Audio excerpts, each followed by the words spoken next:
모든 질병과 문제의 근원은 마음에 있다고 합니다. 그러므로 마음이 건강해야 인생이 건강해지고 마음이 평안해야 삶의 모든 부분이 평안해지는 것입니다.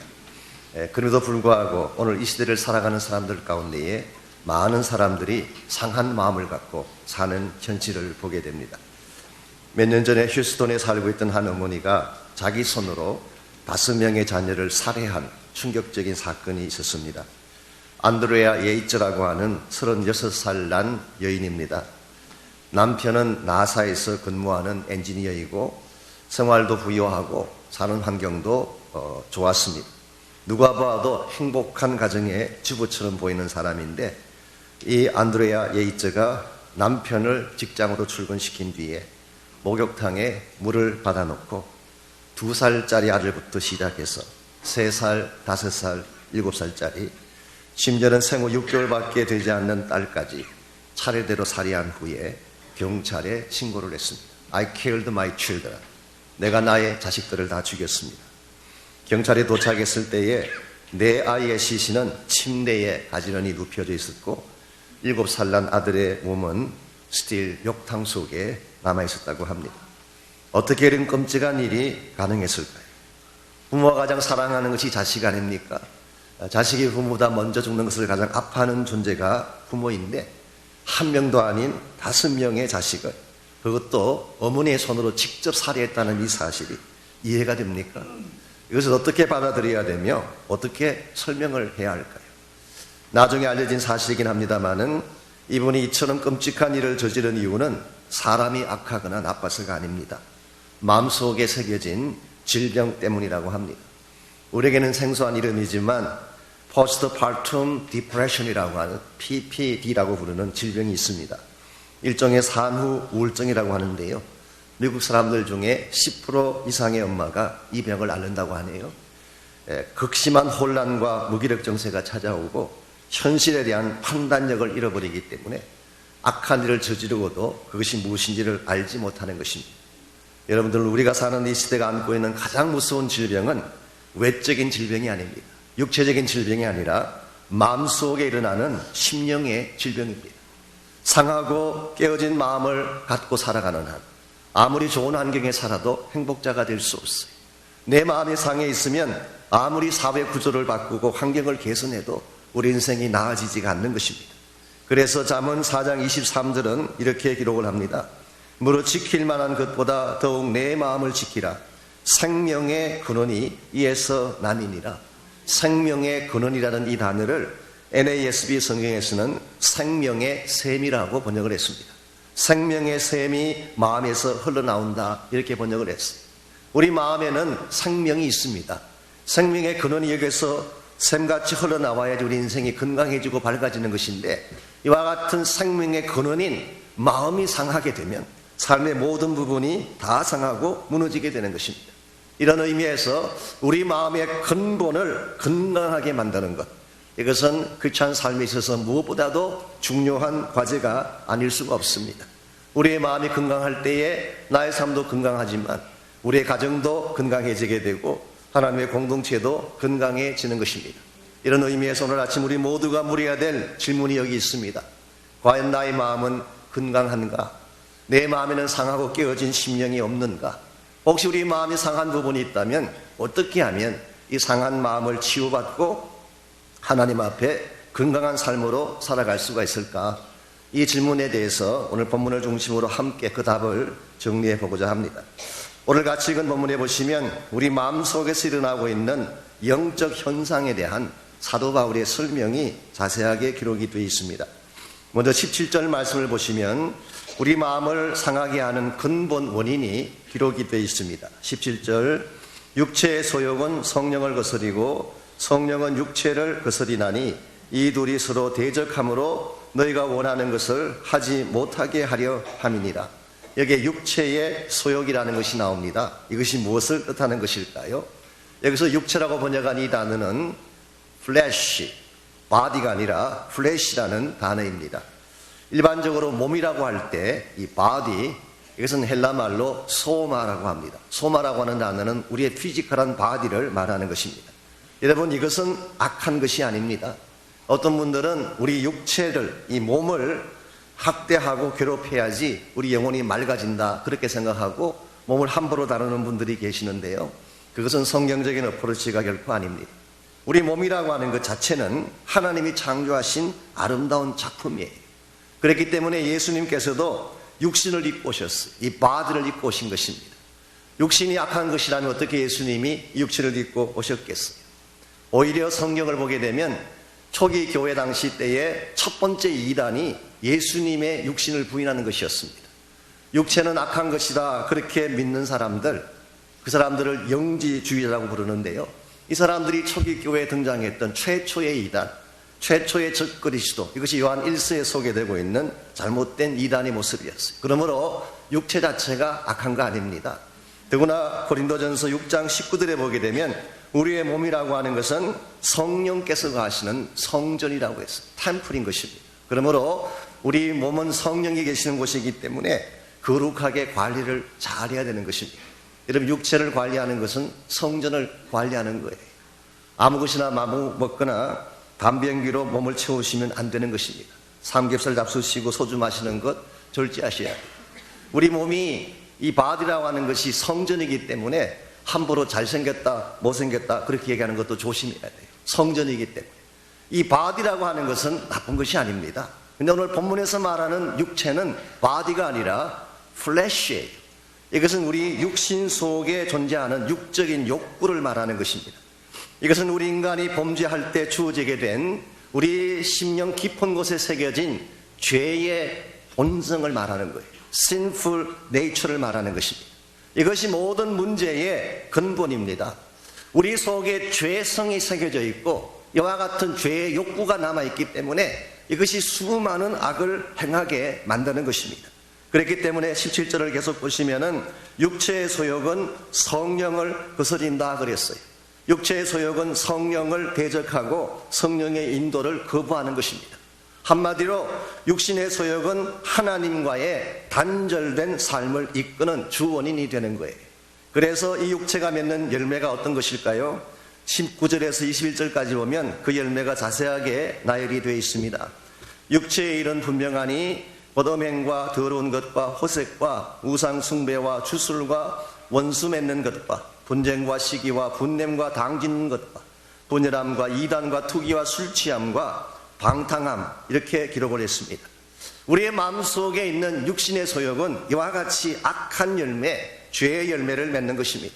이것이 우리의 마음을 병들게 하고 인생을 병들게 해서 결국은 죽음의 파멸로 이끌어가는 것이죠.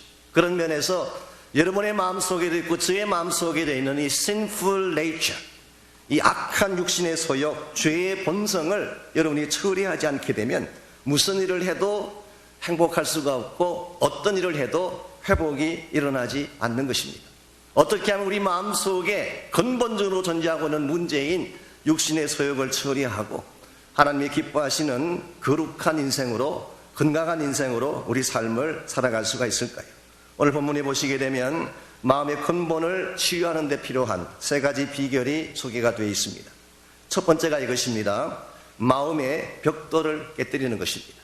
우리 마음속에는 벽돌이 있어요.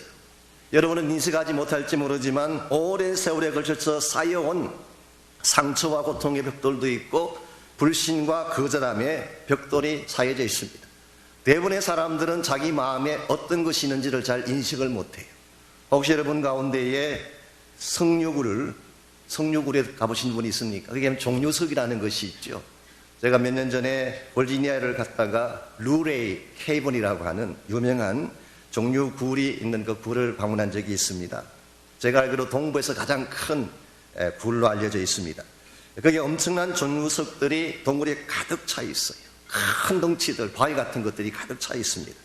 여러분이 종류석이 어떻게 생기는지 아십니까? 물방울이 만드는 것입니다.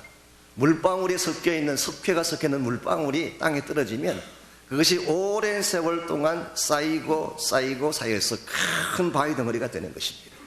우리의 마음속에 어릴 때부터 여러분도 모르는 가운데 쌓여왔던 돌덩어리가 있어요. 바위 덩어리가 있는 것입니다.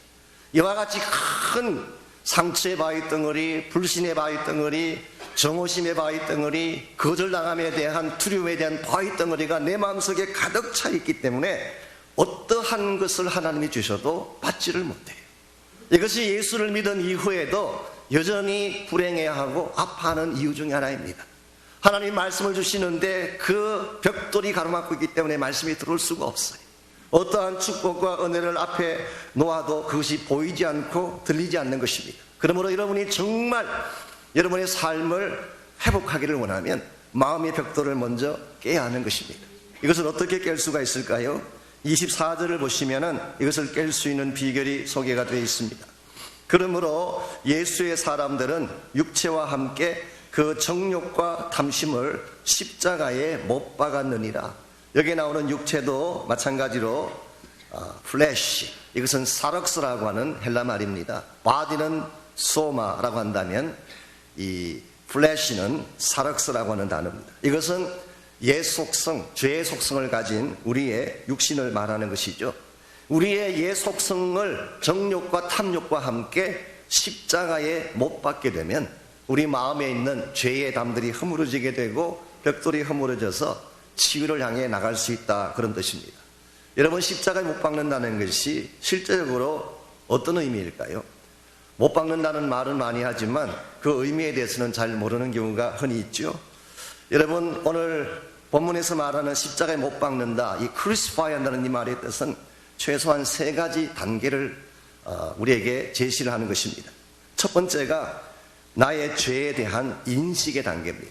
여러분이 여러분 마음속에 있는 벽돌을 깨려면 내 안에 있는 벽돌이 무엇인가를 인식을 해야 돼요. 내 마음속에 문제가 있구나, 내 마음속에 상처가 있구나, 내 마음속에 하나님이 기뻐하는 죄악이 있구나, 내 안에 있는 것이 무엇인가를 recognize 하는 것, 이것이 첫 번째 단계예요. 두 번째 단계는 이것을 자백하는 것입니다. 이것을 우리는 흔히 회개라고 부르기도 하지만 사실은 성경적인 용어는 자백이 더 많습니다. confess 하는 것입니다.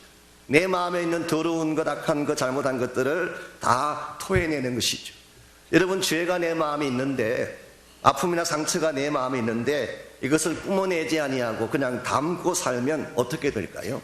그것이 여러분을 죽이는 것입니다. 내 마음속에 있는 죄악이나 상처는 독성이 있기 때문에 우리의 마음을 죽이게 돼 있어요.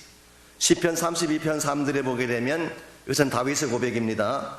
내가 토설치 아니할 때에 종일 신음함으로 내 뼈가 쇠하였나이다. 다윗이 범죄한 이후에 자기 마음속에 죄를 담고 살면서 토해내지 않았어요. 사람들은 모르니까, 가만히 있으면 거룩하게 사는 줄 아니까 자기 마음속만 숨겨놓고 토설하지 않는 것입니다. 이와 같이 토해내지 아니했을 때에 종일토록 신음하고 뼈가 상하는 고통을 겪게 되었다. 여러분, 죄를 가슴에 담고 사시면 여러분의 영혼도 상하게 되고 몸이 다 부서지는 것입니다. 그래서 유명한 심리학자인 칼 융이 이런 말을 한 적이 있습니다. 일반적으로 이 캐톨릭 성도들이 개신교 사람들보다 마음의 질병이 적대요. 이유가 뭔가? 그분의 설명입니다. 로만 캐톨릭에는 고해 성사라고 하는 제도가 있습니다. 뭘 잘못했으면 신부님께 가서 다 털어내는 것이죠. 그렇게 털어내다 보니까 어느 정도 마음의 시원함을 경험케 되는 것입니다. 근데 우리 개신교에는 그런 것이 없으니까 마음에 그냥 안고 살다 보니까 질병을 갖는 자들이 더 많다. 물론 이것은 성경적으로 옳은 것은 아닙니다.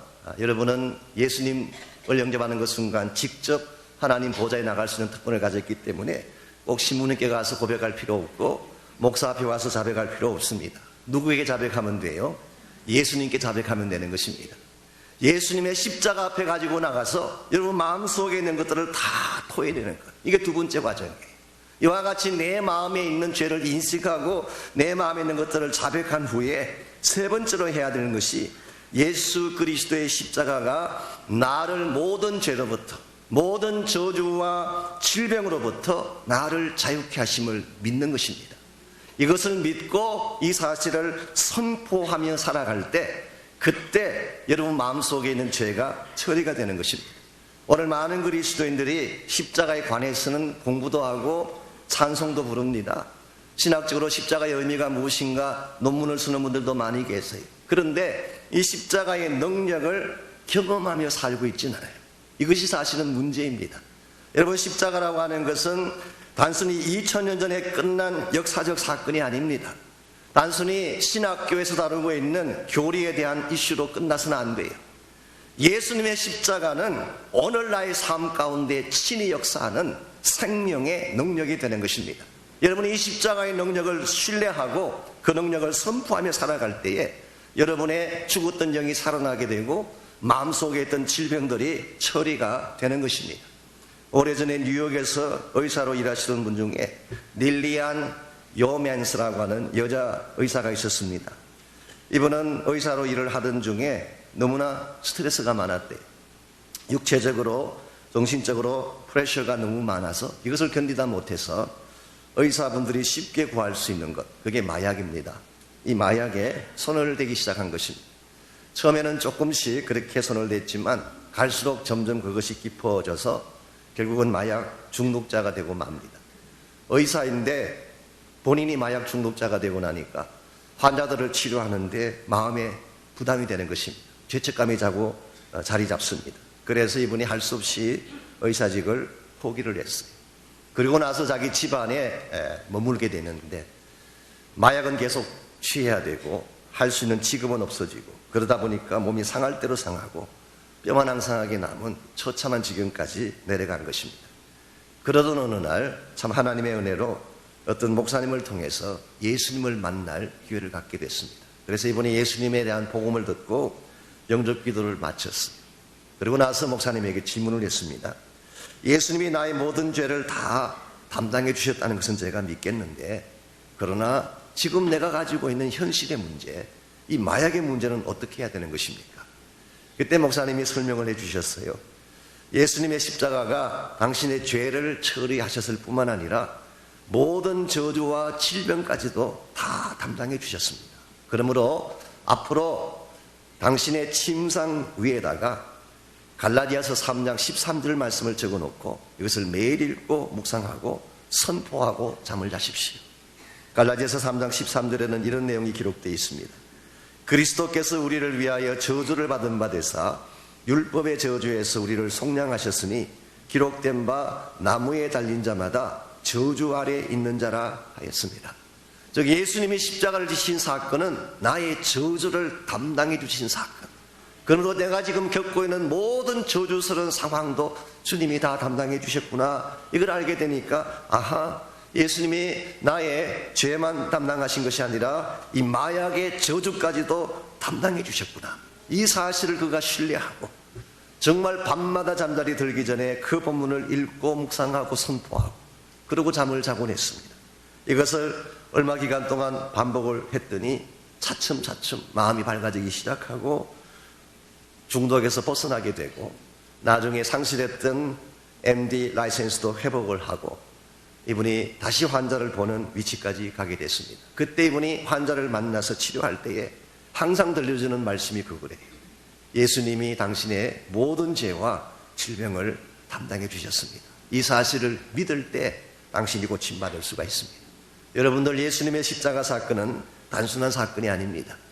여러분이 지었던 모든 죄를 다 처리하셨을 뿐만 아니라 지금 여러분이 안고 있는 죄의 무거운 짐들, 지금 여러분이 담고 있는 저주스러운 삶의 현실들, 지금 여러분의 힘으로 끊을 수 없는 중독이나 마약 같은 이 모든 것들로부터도 여러분을 자유케 하는 능력이에요.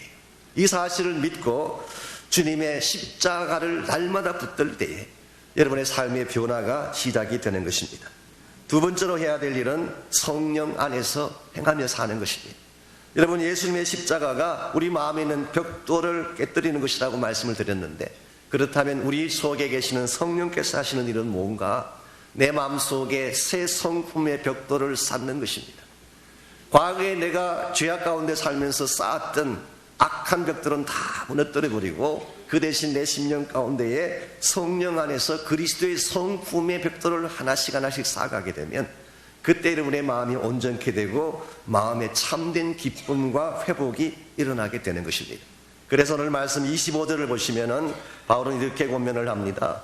만일 우리가 성령으로 살면 또한 성령으로 행할지니, 여기 만일 우리가 성령으로 살면, 그랬기 때문에 많은 영어 번역들이 If we live by the Spirit, 성령으로 살게 된다면 가정법으로 그렇게 번역을 많이 했습니다. 그런데 NIV라고 하는 성경을 봤더니 그렇게 번역이 안 돼 있고 since we live by the Spirit, if가 아니라 since로 번역을 했어요.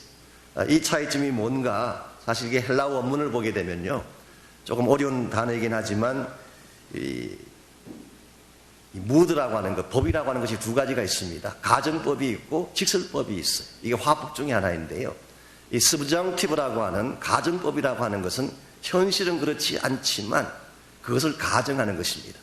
그런데 직설법은 현실이 그렇다는 것을 컨펌해 주는 거예요. 오늘 본문에 기록된 만일 우리가 성령으로 살면, 이것은 가정법이 아니고 직설법으로 기록이 되어 있습니다. 그러므로 이것은 너희들이 성령 안에 살게 되었기 때문에 그렇게 번역하는 것이 맞아요. 마태복음도 보게 되면 마귀가 예수님을 시험할 때에 당신이 만일 하나님의 아들이거든, if you are son of God, 당신이 만일 하나님의 아들이거든 이 돌로 떡이 되게 하라, 그런 말씀이 나오죠. 거기에도 가정법이 아니고 직설법이 사용됐어요. 그래서 바른 번역은 since you are son of God, 당신이 하나님의 아들이기 때문에 라고 번역하는 것이 맞는 것입니다. 여러분들, 오늘 말씀이 강조하는 것은 이것입니다. 우리가 성령 안에 사는 것은 하나의 가정이 아니고 추상적인 개념이 아니라 it's a reality, 이것은 현실이라는 것입니다.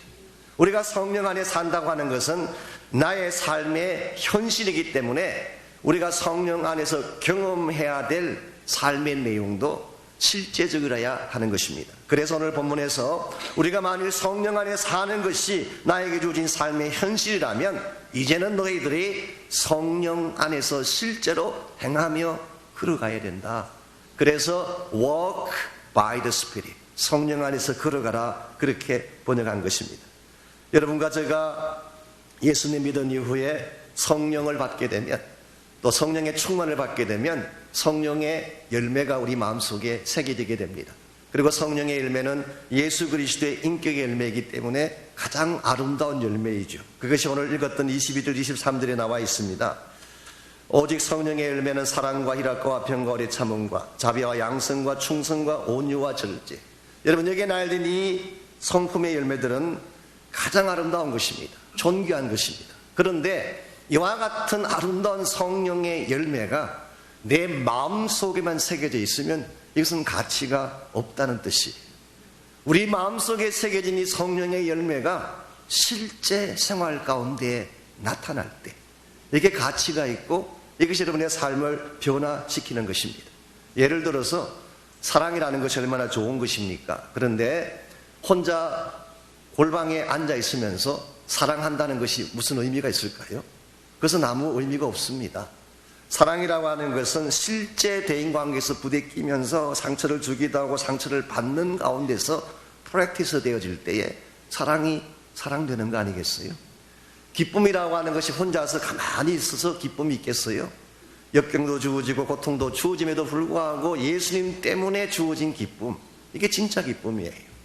평안이라고 하는 것은 아무 문제가 없을 때 여러분에게 주어지는 것이 아닙니다.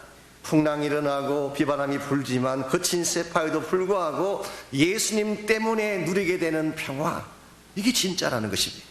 오늘 우리의 마음속에만 담아둔 아름다운 열매가 아니라 생활 가운데 실천되어지고 나누어지는 열매, 이게 오늘 성경이 강조하는 것입니다. 오늘 여러분의 마음속에 있는 이 사랑이 가정 속에서 실제화되어지고 열매화되어지게 되면 가정이 변하는 것입니다. 여러분 마음속에 주어진 기쁨이라고 하는 이 성령의 열매가 실제 생활 속에서 나타나게 되면 최악의 조건에도 불구하고 찬송하게 되고 하나님을 높이게 되는 것입니다.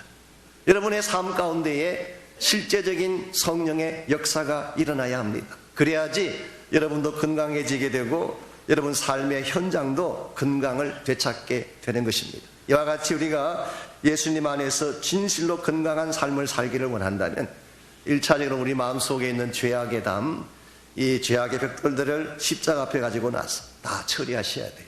두 번째는 성령의 능력과 은혜 가운데에 성령이 맺게 하는 열매를 갖고 실제 삶의 현장에서 실천을 하는 것입니다.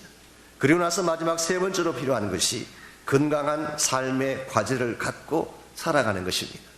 우리가 진실로 예수님 만나서 죄사함 받고 성령의 은혜를 받게 되면 여러분은 그냥 살 수 없어요. 하나님이 기뻐하시는 거룩한 목적을 향해 살아가게 되는 것입니다. 이것이 성령 안에 사는 사람이 반드시 경험하게 되는 삶의 과정이라고 부를 수가 있겠습니다. 26절을 보십시오. 헛된 영광을 구하여 서로 노엽게 하거나 서로 투기하지 말지니라. 여기서 헛된 영광을 구하는 것, 이게 소위 말하는 세상 영광을 말합니다. 내가 더 높아지기 위한 나의 삶의 투쟁, 돈을 더 많이 벌고 더 좋은 집에 살고 더 즐기기 위한 나의 마음의 투쟁, 이게 헛된 영광을 구하는 거예요. 이 헛된 영광을 구하는 이 삶의 패턴이 전형적인 육체의 소욕이 이끄는 삶의 모습입니다. 나의 마음의 중심에 이 sinful nature, 나의 옛날의 소욕이 살아있게 되면 여러분은 세상의 헛된 영광을 구할 수밖에 없어요. 우리가 만일 세상의 헛된 영광을 구하게 되면 어떤 열매들이 주어질까? 분노하게 되고 질투하게 된다고 말씀하고 있습니다. 여러분이 실제로 생활하시면서 화를 내시고 정오심을 갖게 되고 누군가를 질투하게 되는 이유가 뭘까요? 헛된 영광을 추구하기 때문에, 그것 때문에 주어지게 되는 결과인 것입니다. maybe 여러분과 제가 지금까지 살아왔던 삶의 패턴은 이와 같았을 수 있습니다. 육체의 욕심이 끄는 대로 살아오다 보니까 남을 해치기도 하고 상대방에게 상처를 안기기도 하고 내 욕망을 채우기 위해서 비인간적인 생활도 하면서 살아왔을 가능성이 있어요. 그러나 이제 우리가 성령 받고 하나님 안에서 새 사람이 되었다면 우리가 추구해야 될 삶의 과제가 변해야 한다는 것입니다. 이제는 내가 쟁취하기 위한 삶이 아니라 누군가를 축복하기 위한 삶으로, 나의 욕심을 채우기 위한 삶이 아니라 사랑하고 세워서 수많은 사람들의 영혼을 구원하는 삶으로, 이렇게 삶의 과제가 바뀌어질 때에 이것은 여러분 자신도 힘을 얻게 되지만 여러분 주변에도 아름다운 열매들이 일어나게 되는 것입니다. 저는 그렇게 생각합니다. 참된 치유라고 하는 것은요, 단순히 병에서부터 떨어져 나가는 것이 참된 치유가 아니라 고침받은 자가 정말 해야 될 아름다운 삶과 사역을 이루어가는 것, 이것이 진정한 차원의 치유라고 저는 생각을 합니다. 여러분들께서 잘 아시는 그 구약의 선지자 중에 엘리야라고 하는 선지자가 있죠. 엘리야는 구약을 대표하는 선지자입니다. 하나님이 가장 크게 사용하셨던 영웅 중에 한 명이었습니다. 아합 시대 때에 온 이스라엘이 아합을 숭배하고 바알과 아세라 앞에 무릎을 꿇었을 때에 엘리야 단신으로 찾아가서 전쟁을 시작하고 850대 1에 갈멜산 전투에서 승리했던 사람, 3년 6개월 동안 비가 오지 않던 그 땅에 하늘을 열고 비가 쏟아지게 할 정도로 하나님의 큰 역사를 이루게 했던 그런 선지자였죠. 그랬던 엘리야가 열왕기상 19장에 가게 되면 노뎀나무 아래 피신해서 죽기를 간구하는 장면이 나옵니다. 이것을 우리는 영적 탈진 현상이라고 이야기합니다. 그렇게 왕성했던 사람이 하루아침에 갑자기 번아웃 된 것입니다. 모든 에너지가 다 고갈되어지고 어떻게 하나님의 종이 영적 자살을 간구할 수가 있겠어요? 이것은 최악의 지경까지 간 것입니다. 그때 하나님께서 엘리야를 회복시킬 때에 제일 첫 번째 하신 것이 천사를 보내서 엘리야를 타치하셨어요. 이 하나님의 만지심, 이게 치유의 첫 과정이었습니다. 두 번째는 엘리야로 하여금 먹을 것을 갖다 주셔서 먹고 마시고 자게 하셨어요. 육체적인 힘을 공급해 주신 것입니다. 그리고 세 번째로 하신 일이 호렙산으로 달려오게 하셨어요. 호렙산은 하나님이 계시는 곳이죠. 그래서 40주야를 달려서 하나님의 임재가 있는 호렙산으로 왔습니다. 그런데 호렙산에 왔을 때에 하나님이 엘리야에게 주신 말씀이 있어요. 이 말씀이 엘리야로 하여금 남은 생애를 더 힘있게 살아가는 에너지의 근원이 됐습니다. 어떤 말씀을 하셨는지 아세요? 사명에 대한 말씀을 하셨어요. 이제부터 너가 해야 될 일이 있다. 하사엘에게 기름 부어서 아람 왕이 되게 하고, 예후에게 기름을 부어서 이스라엘의 왕을 삼고, 엘리사를 불러다가 기름 부어서 너의 후계자를 삼아라. 하나님은 엘리야로 하여금 너의 인생이 아직 끝난 게 아니라, 엘리야는 850대 1의 전쟁에서 승리하고 나서 모든 사역이 다 마감됐다, 끝냈다 생각을 했지만 하나님 말씀하시기를 You are not done yet. 아직 끝난 게 아니야. 아직 너가 해야 될 사명이 있어. 너가 아직 이룩해야 될 과제가 남아있어. 그러니까 멈추지 말고 계속해서 달려가라. 여러분, 이것이 하나님이 엘리야를 회복하고 살리는 방법이었습니다. 여러분과 저의 삶에도 여러분이 앞으로 남은 생애를 건강하게 더 아름답게 살아가기를 원하면 정말 해야 될 인생의 과제가 있어야 돼요. 그것도 그냥 과제가 아니라 헛된 세상 영광을 구하기 위한 과제가 아니라 하나님의 뜻을 이루기 위한 건강한 과제, 이것이 여러분에게 있어야지 여러분이 조금 환경이 힘이 들어도 연세가 조금 들어가도 여러분은 쇠하지 않고 더 강건한 힘을 가지고 달려갈 수가 있게 되는 것입니다. 어떤 목사님이 몸이 좋지가 않으셔서 병원에 가서 진단을 받았습니다. 그랬더니 의사가 이제 소위 말하는 터미널 디시즈, 더 이상 회복이 불가능한 병에 걸렸다는 그런 진단을 했어요. 그러면서 목사님에게 충고를 했습니다. 목사님이 만일 조금 더 오래 사시기를 원하신다면 지금 하시던 모든 목회를 그만두고 집에 들어가셔서 편안하게 계셔야 됩니다. 그렇게 충고를 했어요. 이 말을 들은 목사님이 물었습니다. 선생님 충고대로 하게 되면 제가 얼마를 더 살 수 있습니까? 그랬더니 한 6년을 더 살 수가 있대. 그래서 한 번 더 물었습니다. 그러면 선생님이 충고한 대로 하지 않고 제가 계속 하나님의 사역을 하게 되면 그때는 얼마나 살 수 있나요? 그랬더니 기껏해야 3년밖에 못 살 거다, 그렇게 이야기했어요. 그 말을 듣는 목사님이 한참을 생각하시더니 다음과 같이 답을 했습니다. 선생님, 제가 6년 동안 앓으면서 방 안에서 시간을 보내다가 하나님께 가는 것보다는 차라리 하나님의 일을 하다가 3년 후에 가는 쪽을 택하겠습니다. 그리고 이분은 정말 하나님이 기뻐하시는 하나님의 사역을 더 열심으로 충성스럽게 하셨어요. 그랬더니 어떤 결과가 나왔을까요? 3년만 사신 것이 아니라 12년을 더 사시다가 가셨다고 합니다.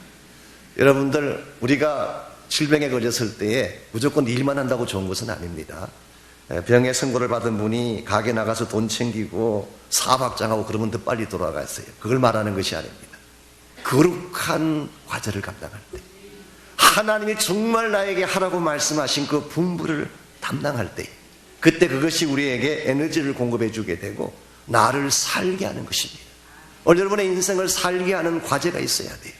단순히 그저 시간 주어졌으니까 타임 킬링 하다가 그냥 때가 되면 가지, 이것만큼 허무한 인생이 어디 있겠습니까? 여러분에게 주어진 모든 삶의 시간은 다 가치 있는 것입니다. 하나님을 위해 사용하시기를 바랍니다. 거룩한 목적을 위해 서시기를 바랍니다. 그러면 여러분의 인생은 더 건강해지게 되고 여러분의 남은 생애는 더 풍성한 열매를 맺는 생애가 되어서 여러분이 주님 앞에 가시는 그날까지 여러분도 행복하고 여러분 때문에 주변도 행복해지는 아름다운 결과들이 주어지게 되는 것입니다. 사랑하는 형제자매 여러분, 우리 모두는 환자입니다. 여러분도 환자이고 저도 환자예요. 정도의 차이가 조금 있을지는 모르지만 아프다는 측면에서는 동일한 것입니다.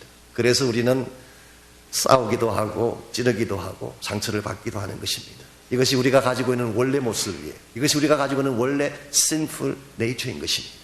그러나 이와 같이 악한 본성을 가진 우리이지만 예수 그리스도를 만나고 십자가 안에서 죄사함 받고 성령의 능력과 권세를 받게 되면 여러분은 새 열매를 맺는 인생으로 바뀌어질 수가 있습니다.